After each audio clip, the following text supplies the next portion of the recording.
আসছে গোপাল, যাচ্ছে গোপাল, ভাবছে গোপাল, হাসছে গোপাল, আসছে গোপাল, যাচ্ছে গোপাল, ভাবছে গোপাল, হাসছে গোপাল। যুগের পরে যুগ কেটে যায়, মানুষ তাকে ভোলে না। যুগের পরে যুগ কেটে যায়, মানুষ তাকে ভোলে না। চলে না রে, চলে না রে, চলে না রে, চলে না, চলে না রে, চলে না রে, কাকে ছাড়া চলে না। কে সে পরিচয় কি তার? হাসির রাজা, জ্ঞানের রাজা, রসিক রাজা গোপাল ভাঁড়। হাসির রাজা, জ্ঞানের রাজা, রসিক রাজা গোপাল ভাঁড়। হাসির রাজা, জ্ঞানের রাজা।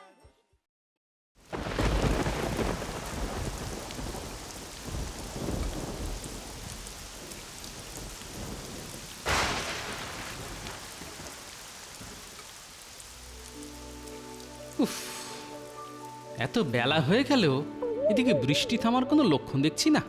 কি যে করি।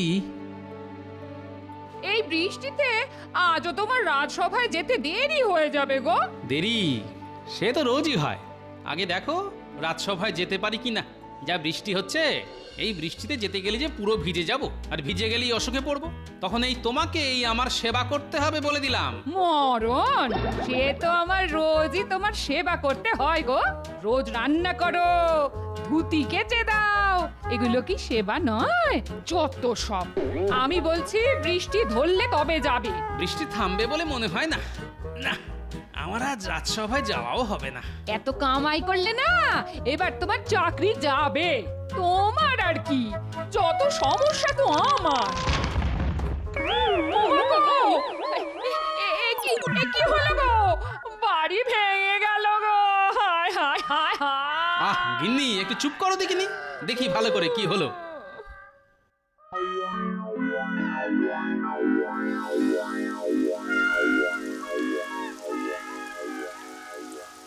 এ কি গো, তুমি আবার দাঁড়িয়ে ভিজছো কেন গো? এক্ষুনি ঢুকে এসো বলছি।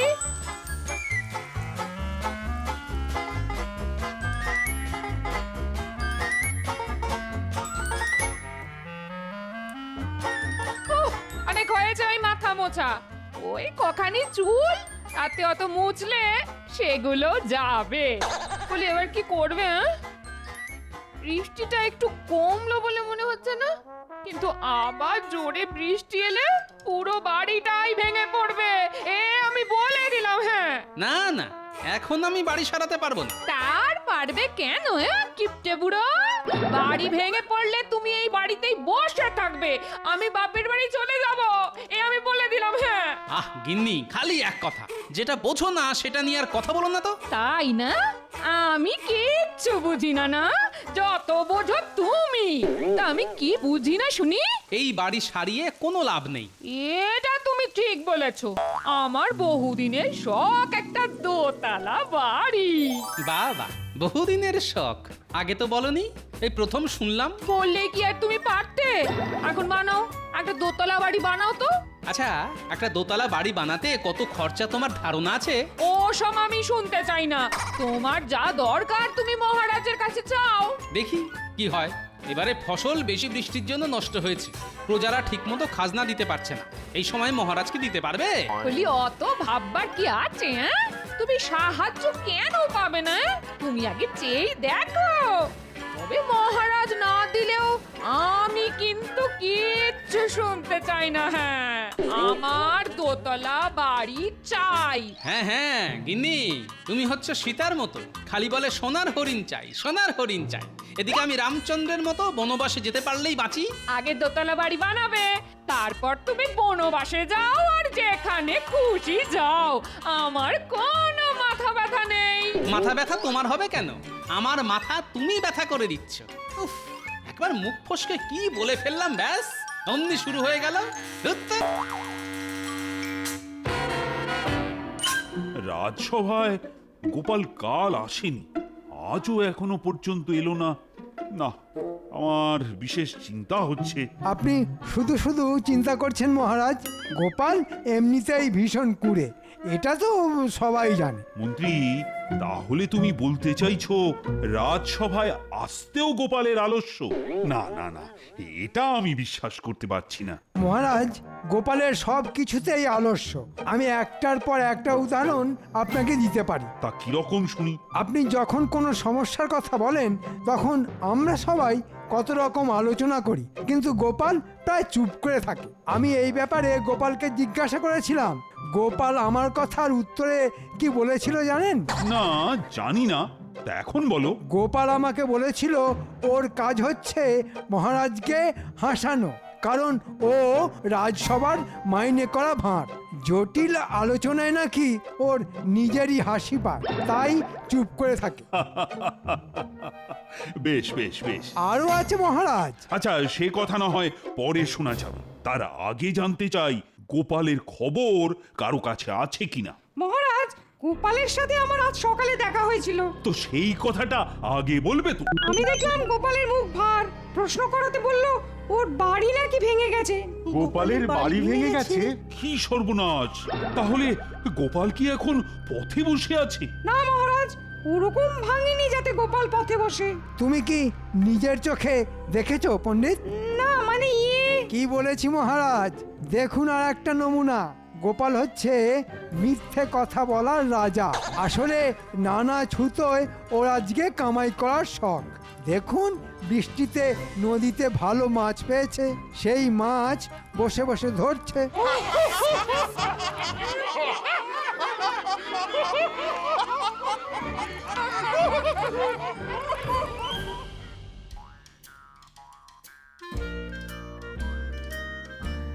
না, আজকে দেরি হয়ে গেল। মহারাজের থেকে ঠিক কতটা সাহায্য চাইবো সেই হিসাব নিকাশ করতেই বেলা হয়ে গেল। সাবধানের মান নেই মহারাজ, দেখবেন গোপাল এসেই ওর বাড়ি ভাঙার কথা বলে সাহায্য চাইবে। আহা, আগে গোপালকে আসতে দাও। তবে মহারাজ, গোপালের কুষ্ঠিতে কিন্তু আমি বাড়ি ভাঙার লক্ষণ দেখতে পাচ্ছি। আমার মনে হয় কথাটা মিথ্যে নয়, তবে এও দেখতে পাচ্ছি গোপালের কুষ্ঠিতে। আপনি বরং মহারাজের কুষ্টি নিয়ে ভাবলে আমাদের এই কৃষ্ণনগরের উন্নতি হয়। মন্ত্রী, এসেছে, গোপাল এসেছে। এই তো গোপাল। নিজের জায়গায় বসো গোপাল। মহারাজ, একটা কথা বলি। বলো কবি, বলো। গোপাল কি ভুলে গেছে হাসাতে, নাকি তার মন পড়ে আছে ভাঙা বাসাতে? বাহ মহারাজ, একদিক থেকে ভালোই হলো, আমাকে আর কষ্টের কথা কষ্ট করে বলতে হলো না। গোপাল, তোমার বাড়ি ভেঙে গেল কি করে? পুরনো হলে যা হয় আর কি, অনেকদিন সারানো হয়নি, এত বৃষ্টি। বুঝলাম গোপাল, তোমার একটু এখন কঠিন সময় যাচ্ছে। তা তোমার বাড়ির সবাই ঠিক আছে তো? হ্যাঁ মহারাজ, কিন্তু মহারাজের কাছে আমার একটা আর্জি ছিল। বলে ফেলো গোপাল। ভাবছি এবার একটা পাকা দোতলা বাড়ি না হলেই নয়। হ্যাঁ, সে তো ঠিকই, নইলে আবার ঝড় চলে বিপদ হবে। মহারাজ, আমার কাছে একটা দোতলা বাড়ি বানাবার মতো অর্থ নেই, তাই যদি আপনি কিছু সাহায্য করেন তাহলে এই মরশুমে আমার বাড়িটা হয়ে যায়। কি সর্বনাশ! গোপাল, তোমার হলো কি? তুমি মহারাজের কাছে সাহায্য চাইছো সামান্য একটা বাড়ির জন্যে? মন্ত্রী মশাই, একটা বাড়ি কখনো সামান্য হতে পারে কি? নিশ্চয় গোপাল, যেখানে রাজ্যের প্রজারা ঠিকমতো খেতে পাচ্ছে না কারণ ফসল নষ্ট হয়েছে, সেখানে তোমার বাড়ির জন্যে মহারাজ কি সাহায্য করতে পারেন? গোপাল একটা দরকারি চেয়েছে, আর এটুকু সাহায্য আমরা রাজকোষ থেকে তো করতেই পারি। না মহারাজ, রাজকোষের অবস্থা খুব খারাপ। আমি খাজাঞ্চিকে এক্ষুনি ডেকে আনছি, যদি আপনি অনুমতি করেন। ঠিক আছে ঠিক আছে, মন্ত্রী তুমি খাজাঞ্চিকে ডেকে পাঠাও। মহারাজ, খাজাঞ্চি নেই, ওকে বাইরে থেকে আমি ডেকে আনছি।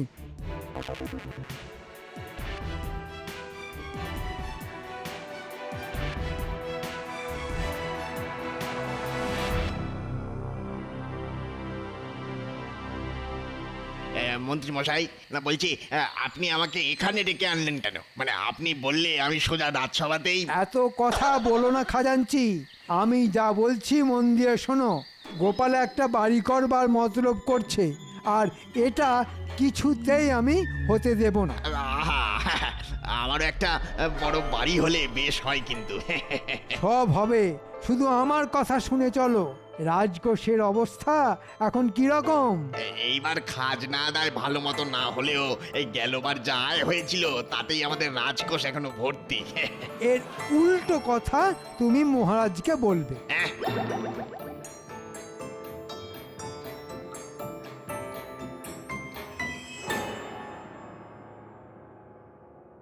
মন্ত্রী, তোমার অনেক দেরি হলো যে। মহারাজ, আমি খাজাঞ্চিকে খুঁজেই পাচ্ছিলাম না। খাজাঞ্চি ওর বাড়িতে ছিল না। ওরও মহারাজ বাড়ি অনেকটা ভেঙে গেছে, তাই নির্জনে বসে কাঁদছিল, তাই না খাজাঞ্চি? আগে হ্যাঁ মহারাজ, মানে ভাবতেই আমার এখন কান্না পাচ্ছে। আচ্ছা আচ্ছা, ঠিক আছে, এখন কেঁদো না। মহারাজ, আমাদের খাজাঞ্চি শুধুমাত্র ওর বাড়ি সারাতে চায়, সেটা প্রয়োজন, আর সেটাও করা যাবে না। আপনি খাজাঞ্চির মুখ থেকেই শুনুন। মহারাজ, আমাদের খুব দুর্দশা চলছে। আমাদের না প্রজাদের খাজাঞ্চি? আমি প্রজাদের কথাই বলছি মহারাজ। এই অবস্থায় রাজকোষের ভাঁড়ার শূন্য। এখন আমি মরে গেলেও আপনার থেকে সাহায্য নিয়ে আমার বাড়ি সারাতে পারবো না মহারাজ। আহা, দেখেছেন মহারাজ, দেখেছেন কি অসামান্য দেশভক্তি? আর গোপাল সেখানে একটা আস্ত বাড়ি, তাও আবার দোতলা। হ্যাঁ, আমাদের রাজকোষের এত খারাপ অবস্থা হলে তো দেখছি নবাবের কাছে মুখ দেখানোই দায় হয়ে উঠবে। এই সব হলো মন্ত্রীর শয়তানি, আমি বেশ বুঝতে পারছি, কিন্তু উপায় আমি খুঁজে পেয়েছি। মহারাজ, আপনি চিন্তা করবেন না, আমি নিজে নবাবের কাছে গিয়ে প্রজাদের দুর্দশার কথা বলে খাজনা মকুব করতে বলবো। বলবে গোপাল, বলবে। হ্যাঁ, তুমিই পারো।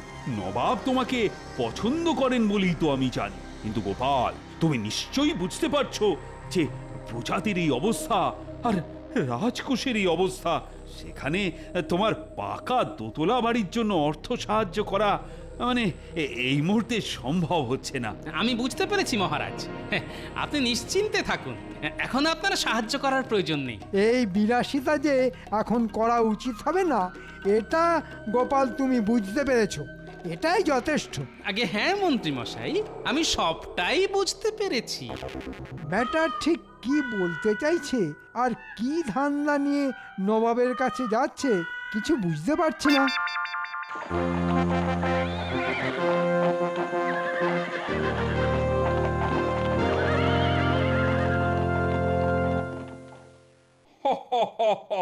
গোপাল, তোমাদের রাজা কৃষ্ণচন্দ্রের এমন অবস্থা যে তোমার একটা বাড়ি করার জন্য সাহায্য করতে পারছে না। আগে নবাব বাহাদুর, কি বলবো, আপনি নিশ্চয়ই জানেন কৃষ্ণনগরে কি পরিমাণ বৃষ্টি হয়েছে, প্রায় বন্যার অবস্থা।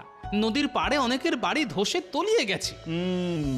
দুদিন পরে আমার এই মাটির বাড়িও নদীর বুকে তলিয়ে যাবে, তাই বাড়িটা করা খুব প্রয়োজন। গোপাল, তোমাকে তো আমি বহুদিন আগেই আমার দরবারে চেয়েছিলাম।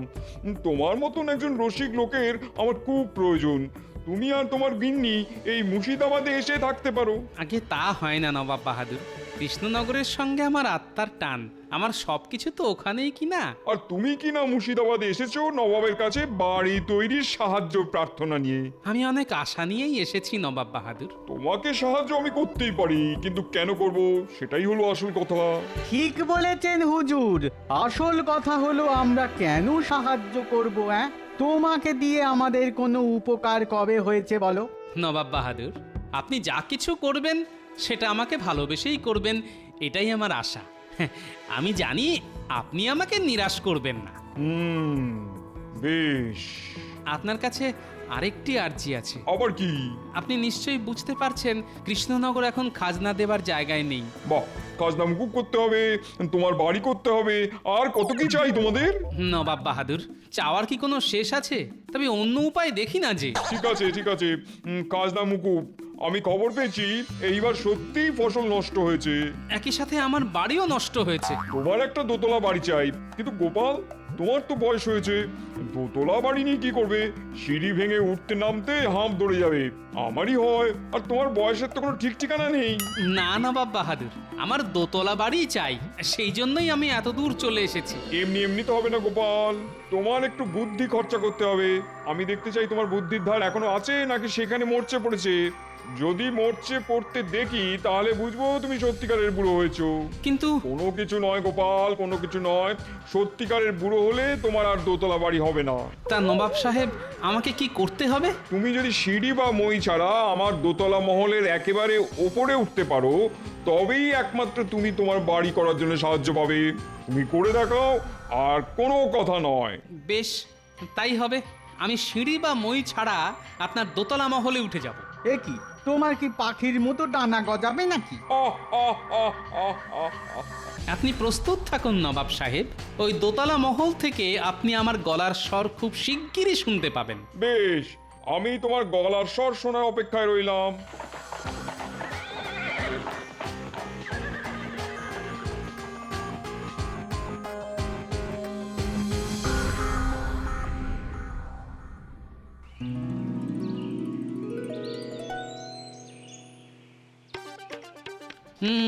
খুব বড় মুখ করে তো নবাব বাহাদুরকে বলে দিলাম, কিন্তু মাথায় যে কিছুই আসছে না। নবাবের দোতলা মহলে উঠতে হবে, অথচ কোনো মই বা সিঁড়ি ব্যবহার করতে পারবো না। এ কি জ্বালা! এই বলি, সকাল থেকে বসে আছো আর বিড় বিড় করছো, হ্যাঁ? মাথাটা মনে হয় একেবারে গেছে। মাথার আর কি দোষ বলো, খারাপ তো হতেই পারে। তা তো ঠিকই, আমার কপাল গো কপাল। বলি, একটু শান্তিতে থাকতে দেবে নাকি? গিন্নি, এখন চুপ করো তো, আমার খুব খিদে পেয়েছে, একটু খেতে দাও। খিদে পেয়েছে বললেই হয়? এ বসে বিড় বিড় করছো কেন, হ্যাঁ? আমার তো ওই একটাই কাজ, খেতে দেওয়া। তুমি বসো, আমি ভাত নিয়ে আসছি। ভালো ইলিশ মাছ আছে। বাহ বাহ বাহ! ওই পুঁটির মা দিয়ে গেল, বললো দাদা খাবে। হ্যাঁ, তাই নিয়ে এসো। আসলে যেটা মনে হচ্ছে, নবাব সাহেব ইচ্ছে করেই এরকম একটা শর্ত দিয়েছে যাতে আমাকে কোনো সাহায্য করতে না হয়। আমি কিভাবে দোতলায় উঠব সিঁড়ি বা মই ছাড়া? উফ, আমার মাথার চুল ছিঁড়তে ইচ্ছা করছে। এই সময় যদি কেউ আমাকে একটা ভালো পরামর্শ দিতে পারতো।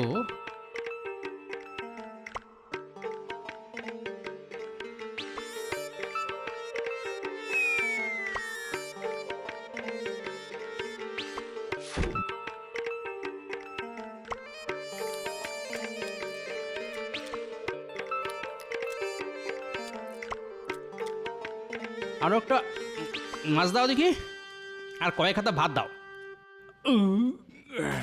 বাবা, লোকের মুখে শুনি বয়সকালে খাওয়া কমে যায়, এর দেখি উল্টো। যতদিন যাচ্ছে তত খাওয়া বাড়ছে, বেড়েই যাচ্ছে। খেতে হবে না, কত চিন্তা আর পরিশ্রম বলো তো আমার। পরিশ্রম করলে এই আমার খিদে বেড়ে যায়, বুঝলে? কি ছাইপাশ বসে বসে চিন্তা করছো আর বলছো কিনা পরিশ্রম করছো, হ্যাঁ? তোমার কোনো কাজ নেই, সারাদিন ঝুড়ি ঝুড়ি খাও আর হাতির মতো ভুঁড়ি বাড়াও। কি বললে গিন্নি? হাতি? বাহ গিন্নি, তোমার জবাব নেই। আমলো যা, হাতির কথা শুনে এত আনন্দ হলো কেন, হ্যাঁ? ভীমরতি একেই বলে। ওর নাম কি মাহুত? নাম ওর চঞ্চল, কিন্তু কিন্তু ও খুব শান্ত হাতি, যা বলি তাই শোনে। বাহ, তাহলে তো বেশ। এই শোনো, মুর্শিদাবাদ যেতে হবে, বুঝলে? অনেকটা দূরের পথ। তা তোমার চঞ্চল শান্ত থাকবে তো? আগে উপযুক্ত পারিশ্রমিক পেলে চঞ্চল শান্ত থাকবেই। হ্যাঁ হ্যাঁ, বুঝেছি বুঝেছি। আগে চলো, ঠিক মতো থাকলে পারিশ্রমিক নিয়ে চিন্তা করতে হবে না। আজ্ঞে হুজুর, যথা আজ্ঞা।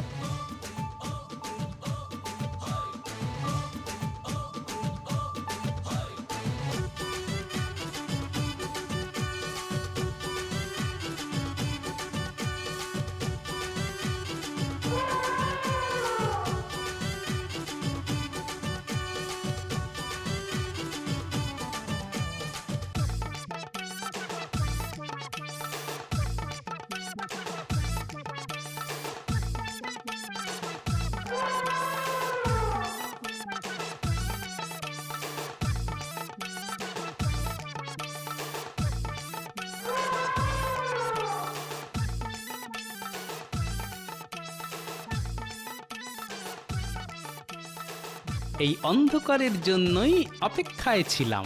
চল রে চঞ্চল, আস্তে আস্তে ওই দোতলা মহলের পিছনে গিয়ে দাঁড়াই।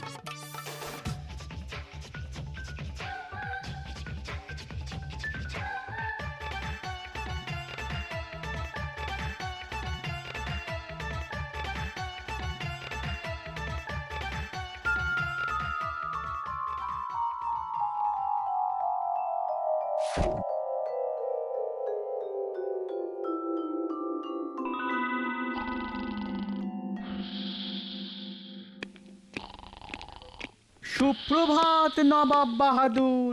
মার্জনা করবেন নবাব সাহেব, কিন্তু এমন একটি ঘটনা ঘটেছে যে আপনার ঘুম ভাঙাতে বাধ্য হলাম। কি ঘটনা উজির? আমাদের এই দোতলা মহলের বারান্দায় গোপালকে দেখা গেছে। হ্যাঁ, সে কি? কি করে? সিঁড়ির সামনে তো প্রহরী। তোমরা কি ঠিক দেখেছো? আমি নিজের চোখে দেখিনি, তবে গোপাল যদি উঠেও থাকে কোনো সিঁড়ি বা মই ছাড়া উঠেছে। কি করে সম্ভব?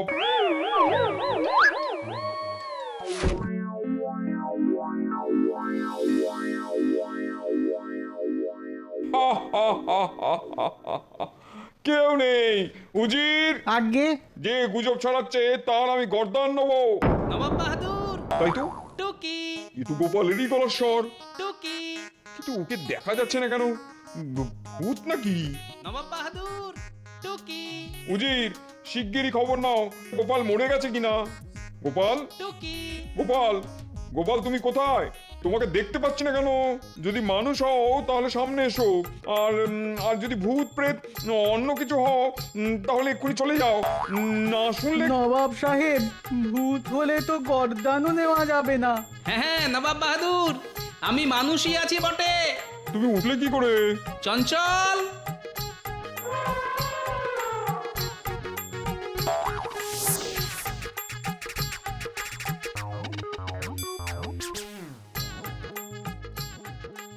এই দেখুন নবাব সাহেব, এই আমার সিঁড়ি, এই আমার মই। আমি ওর পিঠে চড়েই আপনার দোতলা মহলে উঠে পড়ি। সাবাস গোপাল, তোমার জবাব নেই। তোমার বুদ্ধিতে যে একটুও মরচে পড়েনি সেটা আমি বেশ বুঝতে পারছি। এখন আমার কথা আমি রাখবো। তোমার দোতলা বাড়ি করার জন্য যতটা সাহায্য প্রয়োজন সেটা আমি দেবো। আপনাকে অনেক ধন্যবাদ। সবাই বলো নবাব বাহাদুরের জয়। না গোপাল, এটা তোমার বুদ্ধির জয়। জয় গোপালের জয়, জয় গোপালের জয়।